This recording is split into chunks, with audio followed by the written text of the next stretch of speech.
Perplexity என்பதாகும். அந்த பெர்ப்ளெக்சிட்டியை தான் நாங்கள் பார்க்க போகின்றோம். perplexity.ai perplexity.ai perplexity.ai என்பது PERPLEXITY என்பது தான் பெர்ப்ளெக்சிட்டி. இந்த பெர்ப்ளெக்சிட்டியை உருவாக்கினதிலே ஒரு தமிழரின் பங்கும் இருக்கின்றது என்றால் நம்புவீர்களா?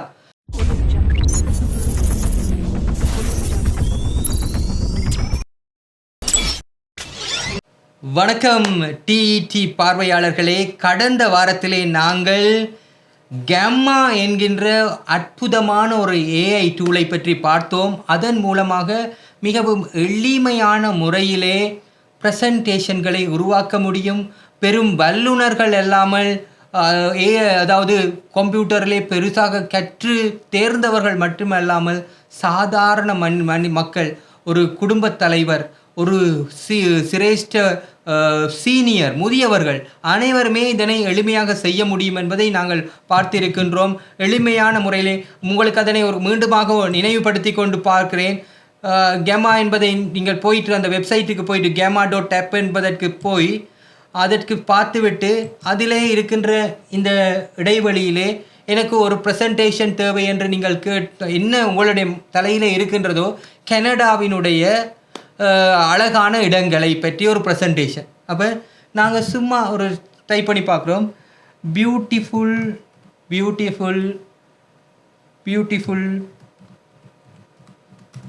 Places in Canada for seniors என்று போடுவோம். சீனியர்ஸ் அப்படி என்று, அதாவது வயதானவர்களுக்கான கனடாவில் இருக்கிற ஒரு அழகான இடங்கள் என்று ஒரு ப்ரெசன்டேஷன் செய்ய போகிறோம். என்ன வருது என்று பார்ப்போம்.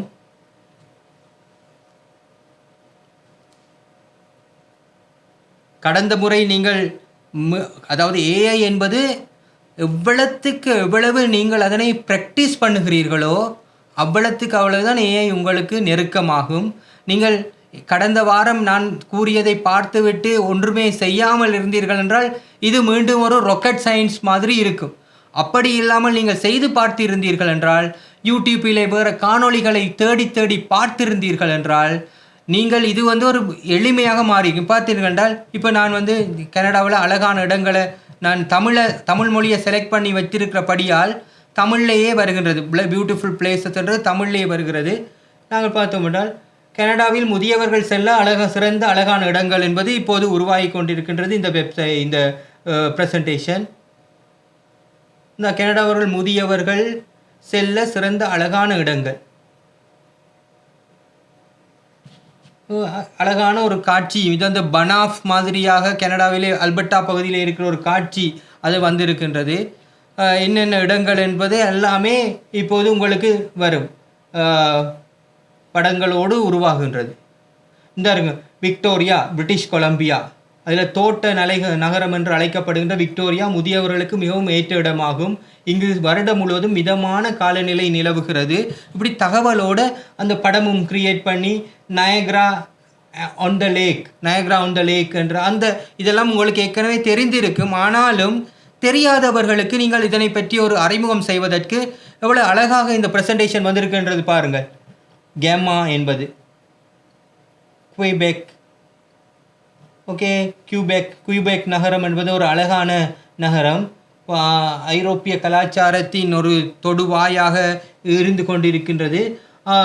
கியூபெக் நகரத்தை பற்றியெல்லாம் கூறியிருக்கிறது. ஆகவே கேம்மாவை மீண்டுமாக பார்த்துவிட்டோம். தற்போது இன்றைய தினம் நாங்கள் பார்க்க இருக்கின்றது உலகத்திலே மிகவும் பயன்படுகின்ற ஒரு ஏஐ டூல். அது எப்படி என்றால், இதுவரை நீங்கள் கூகுள் என்பது ஒவ்வொரு வீட்டிலும் அறியாதவர்கள் இருக்க மாட்டீர்கள். கூகுள் என்பது எல்லாருக்கும் தெரியும். எது வேண்டுமானாலும் தேட வேண்டுமா, கூகுள் போங்க, கூகுளை தேடுங்க, கூகுளை பாருங்கன்னு தான் நாங்கள் சொல்லுவோம். ஆனால் கூகுளுக்குமே ஒரு போட்டியாளர் ஒன்று உலகத்திலே அனைவரையும் பிரமிக்க செய்திருக்கின்ற ஒரு டூல் இருக்கின்றால் அதன் பெயர் பெர்ப்ளெக்சிட்டி என்பதாகும். அந்த பெர்ப்ளெக்சிட்டியை தான் நாங்கள் பார்க்க போகின்றோம். perplexity.ai perplexity.ai என்பது PERPLEXITY ஏஐ என்பதுதான் பெர்ப்ளெக்சிட்டி. இந்த பெர்ப்ளெக்சிட்டியை உருவாக்கினதிலே ஒரு தமிழரின் பங்கும் இருக்கின்றது என்றால் நம்புவீர்களா? இந்தியாவைச் சேர்ந்த அரவிந்த் ஸ்ரீனிவாஸ் என்பவர்தான் இந்த பெர்ப்ளெக்சிட்டியின் மூளையாக இருக்கின்றார்.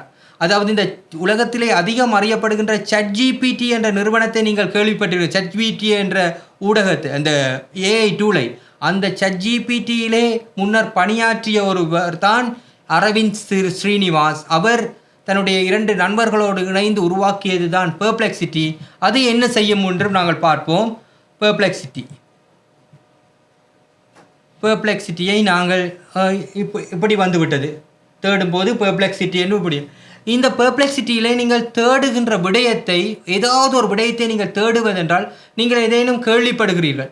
இப்போது நாங்கள் பரவலாக தமிழர்கள் மத்தியிலே கேள்விப்படுகின்ற ஒரு விடயம் இந்த செம்மணி என்பதாகும். செம்மணியை பற்றி சில பேர் கட்டுரை எழுதுவதற்கு தகவல்களை தேடக்கூடும். ஒரு ஊடகவியலாளரான நான் இப்போது செம்மணியை பற்றி ஒரு கட்டுரையை எழுதுகின்றேன் என்றால் அதை எப்படி தேடப் போகிறேன்? அதிலே நான் தேடுகின்ற விடயங்களை நான் உங்களுக்கு காண்பிக்க இருக்கின்றேன். பார்ப்போம்.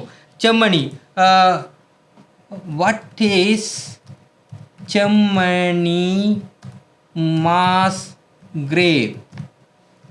செம்மணி மாஸ் கிரேவ் என்றால் என்ன? அப்படி என்று நான் முதல்ல ஒரு மாஸ் கிரேவ், அதாவது பாரிய மனித புதைகுழி செம்மணி, அதை பற்றி தான் நான் இப்போ தேட போகிறேன். இப்போ தேடும் போது என்ன வருது என்று பார்ப்போம். ஒரு லைனை தான் நான் டைப் பண்ணினேன். அதற்கான படங்கள் தனியே ஒரு சோர்ஸ் இல்லாமல் பல மூலகங்கள்லேருந்து, Wikimedia, Tamil Guardian, ground views, இப்படி அனைத்தையுமே இணையத்தை தேடி அந்த செம்மணியை பற்றிய ஒரு அனைத்தையுமே தொகுத்து கூகுளில் நீங்கள் தேடினீர்கள் என்றால் கூகுளில் ஒரு லைன் தான் வரும். ஆனால் இங்கே அனைத்திலும் இருந்த தகவல்களை திரட்டி அதனை ஒரு சாராம்சமாக இந்த பெர்ப்ளெக்சிட்டி தந்திருக்கின்றது. அப்படி தருவது மட்டுமல்லாமல் அதற்கு எத்தனையோ லிங்க்குகளும் வரும். அதற்கு நீங்கள் ஒரு விடயத்தை தேடுகின்ற போது இன்று இணைய பரப்பிலே போலி செய்திகள் அதிகமாக உலா வருகின்றன. ஆனால் ஒன்று நம்பகமான தகவல் என்றால் அது அந்த செய்தி உலகத்தின் முன்னணியான இணையதளங்களிலே வந்திருக்க வேண்டும். உதாரணமாக ஒரு செய்தி வருகின்றது என்றால் அந்த செய்தியை நாங்கள் ஒரு பிபிசி, அல் ஜசீரா, CNN இப்படியான இதன் தளங்களிலே வருகிறதா? அது மாதிரி இலங்கையை சேர்ந்தது என்றால் இலங்கையில் இருக்கின்ற முன்னணி செய்தி ஸ்தாபனங்கள் அதனை போட்டிருக்கின்றனவா அல்லது இது பொய்யா என்று நாங்கள் பார்க்கின்ற போது இதிலே 20 ஒரு தேடலை தேடுகின்ற போது 20க்கும் மேற்பட்ட நம்பகரமான சோர்சஸையும் இந்த பெர்ப்ளெக்சிட்டி தருகின்றது. அப்போது நீங்கள் இதில் பார்த்தீர்கள் என்றால் இவ்வளவும் இருக்கிறது. நீங்கள் இதனை கொப்பி பண்ணி ஒரு இமெயிலில் கொண்டு போகும்போது தான் உங்களுக்கு தெரியும் இந்த சோர்ஸ்கள் எத்தனை இருக்குன்னு. இப்போ பார்ப்போம் என்றால் நான் இதில் அதை கொப்பி பண்ணுகின்றேன். அந்த வந்ததை கொப்பி பண்ணி பார்ப்போம். இப்போ பார்த்தீங்கன்னா எத்தனை சோர்ஸ் இருக்குது பார்த்தீங்களா? அதை கொப்பி பண்ணும்போது திருப்பி காட்டுகிறேன். இப்போது நான் அந்த பெர்ப்ளெக்சிட்டியில் வந்த அந்த தேடலை சர்ச்சை கொப்பி பண்ணுகிறேன். கொப்பி பண்ணின போது 1 2 3 4 இப்போது 8 சோர்ஸ் இதிலே தந்திருக்கிறார்கள். அது மாதிரியாக சில நேரத்தில் 20-30 சோர்ஸ் கூட தரும். என்றால் நீங்கள் பெய்ட் வெர்ஷன் வச்சிருந்தால் அதற்கு பணம் செலுத்தினால் இன்னும் கூட சோர்ஸ் கிடைக்கும். இது ஃப்ரீ வெர்ஷன், அதனால் கொஞ்சம் சோர்ஸ் கிடைக்கின்றது. ஆனாலும் நம்பகரமான தகவலை பெறுவதற்கு பெர்ப்ளெக்சிட்டியை நாட வேண்டும். அதற்கு மேலதிகம் என்ன செய்யலாம் என்றால் இந்த செம்மணி தொடர்பாக யார் சர்வதேசத்தினுடைய ரியாக்ஷன் என்ன என்று நாங்கள் கேட்போம். What are the international reactions and how media covered அப்படி என்று நான் இந்த செய்தியை எப்படி சர்வதேசம் கருதி இருக்கின்றது, இன்டர்நேஷ்னல் கவு மீடியா கவர்டு என்று சொல்லி நான் இதில் கேட்குறேன். கேட்டவுடன் பாருங்கள், யுனைடெட் நேஷன்ஸ் சர்வதேச மனித உரிமைகள் பேரவையினுடைய ஆணையாளர் அண்மையிலே இலங்கைக்கு விஜயம் செய்திருந்தார். அவர் என்ன சொல்லி அவர் செம்மணிக்கு ஜூனிலே விசிட் பண்ணியிருந்தார். அமெரிக்கா என்ன சொல்லி இருக்கின்றது, யுனைடெட் கிங்டம் என்ன சொல்லி இருக்கின்றது, ஹியூமன் ரைட்ஸ் ஆர்கனைசேஷன் என்ன சொல்லி இருக்கின்றதுன்னு அது மாதிரியாக மீடியா கவரேஜ் அதில் போட்டிருக்காங்க. இந்த இதை தொடர்பாக மீடியா எப்படி போட்டிருக்குன்னு அது மீடியா என்பது வித்தியாசமாக இதை கவர் பண்ணுற இன்டர்நேஷ்னல் அண்ட் டயஸ்பரா மீடியா, புலம்பெயர்ந்த ஊடகங்களும் international media such as Al Jazeera, Tamil Guardian, diaspora இவையெல்லாம் டீட்டெயிலாக இதை பற்றி தகவல் கொடுத்திருக்கிறார்கள் என்று கூறுகிறார்கள். ஆனால் ஸ்ரீலங்காவுடைய நேஷ்னல் மீடியா இந்த தெற்கு பகுதியிலே இது தொடர்பாக குறைந்த அளவிலே அன்றையில் கண்டு கொள்ளாமல் விட்டிருக்கின்றதையும் அது சொல்லுகின்றது. அது மாதிரி சிவில் சொசைட்டி, சோஷியல் மீடியா, சமூக ஊடகங்கள், தமிழ் சிவில் சொசைட்டி எல்லாரும் இதை பற்றி ஆர்ப்பாட்டம் நடந்தது, விழிப்பு போராட்டம் நடந்தது, அப்படியான விடயங்களை எல்லாம் அதிகம் தந்திருக்கின்றது என்று இதை பற்றி ஒரு பரந்துபட்ட பார்வையை இந்த பெர்ப்ளெக்சிட்டி உங்களுக்கு கொண்டு வருகின்றது. இதனை நீங்கள் கூகுளிலே தேடினால் நிச்சயமாக உங்களுக்கு இப்படி கிடைக்காது. அந்த வகையிலே ஒரு ஆராய்ச்சியாளர்களுக்கு மட்டுமல்லாமல் ஒரு சாதாரண மனிதர்களுக்கு கூட இந்த பெர்ப்ளெக்சிட்டி என்பது அற்புதமான ஒரு கருவியாக அமைந்திருக்கின்றது. இதை தமிழிலே தேடலாமா என்று நாங்கள் செக் பண்ண போகின்றேன். இப்போ இது ஆங்கிலத்திலே தேடிவிட்டேன். தமிழிலே எப்படி தேடினால் என்ன வரும் பார்ப்போம். தமிழிலே தேடும்போது தமிழிலே செம்மணி புதை குழி விடயம் தோடப்பாக சர்வதேசம் என்ன சொல்கிறது என்ற கேள்வியை கொண்டு போய் நான் இதில் அதை கொண்டு போய் பெர்ப்ளெக்சிட்டியில் நான் சர்ச் பண்ண போகிறேன். சர்ச் பண்ணினால் நான் இது பண்ணணும்னு நினைக்கிறேன். ஓகே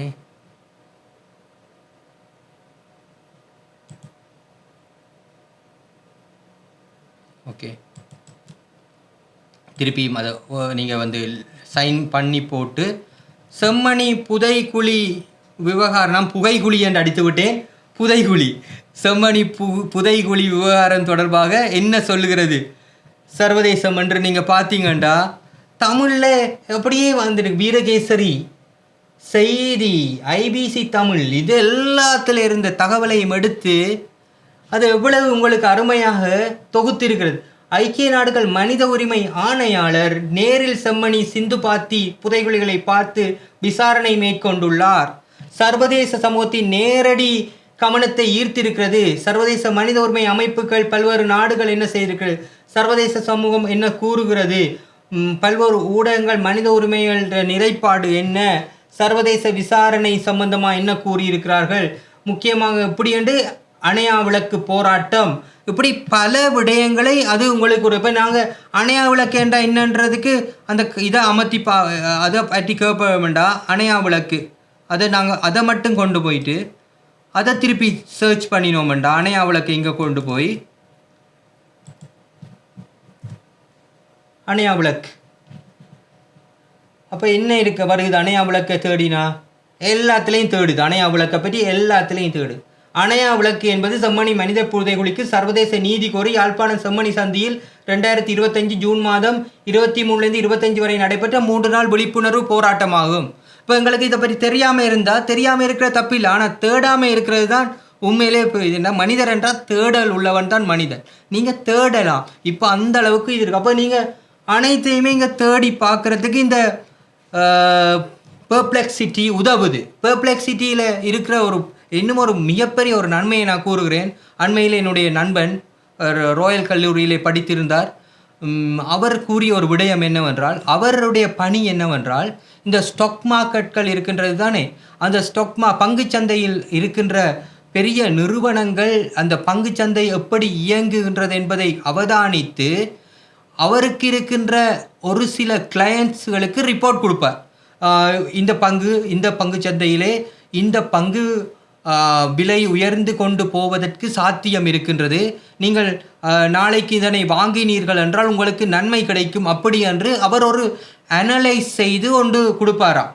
அதற்கு அந்த ஒரு ரிப்போர்ட்டை எழுதுவதற்கு அவருக்கு முன்னர் 50 மணித்தியாலங்கள் தேவைப்படுமா ஒரு இதை. ஆனால் இந்த பெர்ப்ளெக்சிட்டி வந்த பிறகு வெறுமனே 2 மணித்தியாலங்களுக்குள்ளாக அவர் பெரிய ஒரு விடயத்தை கூட செய்யக்கூடியதாக இருக்கின்றது என்று கூறுகிறார்.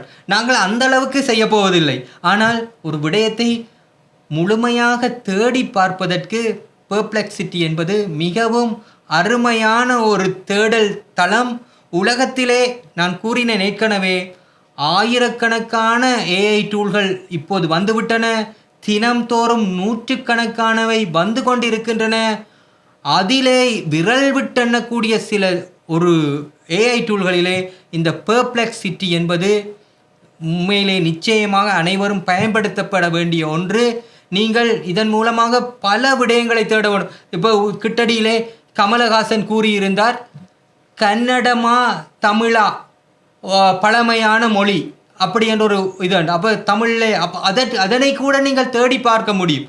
கன்னடமா தமிழா பழமையான மொழி ஆதாரபூர்வமாக எனக்கு தேவை என்று சொல்லி பெர்ப்ளெக்சிட்டியிலே தேடினால் வரும். பார்ப்போம், அதனை கூட நாங்கள் தேடி பார்ப்போம் எப்படி வருகின்றது என்று. கன்னடமா தமிழா பார்ப்போம். தமிழ், கன்னடம்,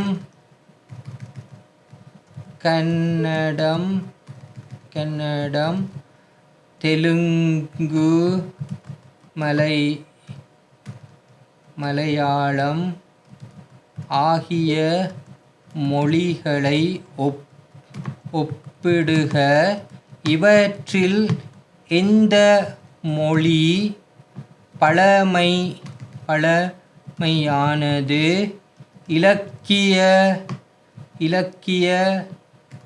இலக்கண சிறப்பு மிக்கது. இப்படி ஒரு நாங்கள் எங்களுடைய மனதிலே வருகின்ற மாதிரியாக எங்களுக்கெல்லாம் கேள்வி வரும். அவற்றை நாங்கள் ஒருக்கா தேடி பார்க்குறோம். பெர்ப்ளெக்சிட்டிக்கு செல்கிறோம், மீண்டுமாக ஒரு புதிய சர்ச்சை நாங்கள் ஆரம்பிக்கிறோம். பெர்ப்ளெக்சிட்டிலே இதனை பேஸ்ட் பண்ணுகிறோம். நான் ஏற்கனவே அங்கே டைப் பண்ணி எடுத்துக்கொண்டு வந்ததை இங்கே தேடுகிறேன். தமிழ் பக்கத்திலே ஒரு கமாவை போடுவோம். தமிழ், கன்னடம், தெலுங்கு, மலையாளம் ஆகிய மொழிகளை ஒப்பிடுக.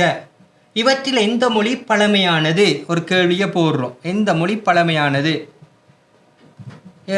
சிறப்பு மிக்கது என்று நாங்கள் ஒரு தேடலை போட போகிறேன். என்ன வருதுன்னு பார்ப்போம். பெர்ப்ளெக்சிட்டி எல்லா இணையதளத்தையே தேடும்.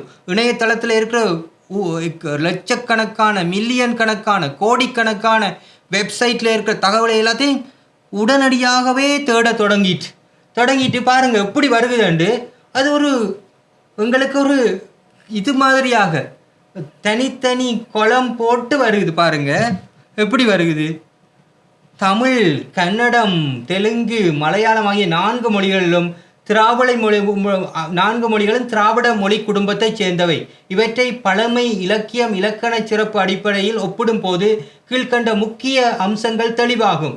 தமிழ் கிமு 5ஆம் நூற்றாண்டு முதல் இருக்கிற பழமை இருக்குதாம். சங்க இலக்கியம், தொல்காப்பியம், திருக்குறள், சிலப்பதிகாரம், மணிமேகலை போன்றவை தமிழின் பழமையான இலக்கியங்கள். அப்போ இலக்கண சிறப்பு தொல்காப்பியம் என்பது மிகவும் பழமையான இலக்கண நூல் அப்படி என்று வருகிறது. கன்னடம் கிமு இது 5ஆம் நூற்றாண்டு, கிமு 3ஆம் நூற்றாண்டு. அப்போ அதுலேயே எங்களுக்கு தெரிஞ்சிட்டுது எது பழமையானதுன்றது எங்களுக்கு தெரிஞ்சிட்டு. அப்போ இங்கே பார்த்தீங்கன்னா கன்னடத்தில் இருக்கிற இலக்கியங்களை பற்றி பார்க்கும்போது காலே கன்னடம், வளமான கவிதை, உரைநடை தத்துவங்கள். அப்போ இலக்கண சிறப்பு இது சமஸ்கிருதம், பிராகிருதியம் ஆகியவற்றின் தாக்கம் இருக்குதாம் அப்படின்னு இதில் வருது. பிறகு தெலுங்கு கிபி 6ஆம் நூற்றாண்டு கல்வெட்டுக்கள் காணப்படுது. மகாபாரத மொழி, பிரபந்த இலக்கியம் அதெல்லாம் இருக்குது அப்படி என்று வருது. இப்போ இதில் நாங்கள் ஒரு ஒப்பீட்டளவில் நோக்கும் போதே எங்களுக்கு தெரியும். அப்போ மலையாளம் எப்போ வந்தது? கிபி 9ஆம் நூற்றாண்டில் தான் மலையாளம் வந்திருக்கு. அதாவது தமிழின் ஒரு டயலெக்டாக இருந்து தான் மலையாளம் பிரிஞ்சதுண்டு கதை இருக்குது. அதே இங்கே நிறுவனமாகிக்கொண்டே இருக்குது. அப்போ நாங்கள் பார்த்தோம்டா எந்த மொழி பழமையானது? தமிழ் மொழி தான் 4 மொழிகளிலும் மிக பழமையானது. கிமு 5ஆம் நூற்றாண்டு அல்லது அதற்கு முன்னரே தமிழ் இலக்கியம், கல்வெட்டுக்கள், இலக்கண நூல்கள் இருப்பதற்கான ஆதாரங்கள் இருக்கின்றன. தொல்காப்பியம் போன்ற நூல்கள் கிமு 4ஆம் நூற்றாண்டு வரை தள்ளி செயற்படுகின்றன. கன்னடம் கிமு 3ஆம் நூற்றாண்டு அது அப்படி என்று எல்லாத்தையுமே அப்படி அக்குவராக ஆணிவராக உங்களுக்கு தருகுது. அப்போ நீங்கள் ஒரு ஒரு ஒரு இப்போ நீங்கள் ஒரு இதை வச்சு ஒரு கட்டுரை எழுத போகிறேன்றீங்க சொன்னால், இப்போ இந்த கமலஹாசன் சொன்னதில் ஒரு பெரிய ஒரு கருத்து மோதல் ஏற்பட்ட நேரத்தில் நீங்கள் ஒரு கட்டுரையை எழுத இருந்தீங்கண்டா வெறுமனே உணர்வை மட்டுமே மையமாக வைத்து ஒரு கட்டுரை எழுதாமல் தரவுகளை மையமாக வைத்து சரியான ஃபேக்டோட நீங்கள் எழுதணுமெண்டா இந்த பெர்ப்ளெக்சிட்டியில் சர்ச் பண்ணி இருந்தீங்கண்டா, தேடி இருந்தீங்கண்டா உங்களுக்கு தகவல் கிடைத்திருக்கு. இன்னும் நீங்கள் இவ்வளத்துக்களவு நாங்கள் தரவுகளை போட்டு தேடுறோமோ அந்த அளவுக்கு இந்த தேடலும் சுத்தமாக வரும். நாங்கள் மேலெழுந்த வாரியாக தேடினோம்னா மேலெழுந்த வாரியாக தகவல் வரும். சரியான தகவலை போட்டு சரியான முறையில் தேடினா இன்னும் தகவல் வரும். அந்த வகையிலே இன்றைய தினம் பெர்ப்ளெக்சிட்டி என்பது உங்களுக்கு பயனுடையதாக இருந்திருக்கும் என்று நம்புகின்றேன். அடுத்த வாரம் மேலும் ஒரு ஏஐ டூலுடன் சந்திக்கும் வரை டிஇடி நேயர்களிடம் இது விடைபெறும் நான் அருண் ஆரோக்கியநாதன். நன்றி, வணக்கம்.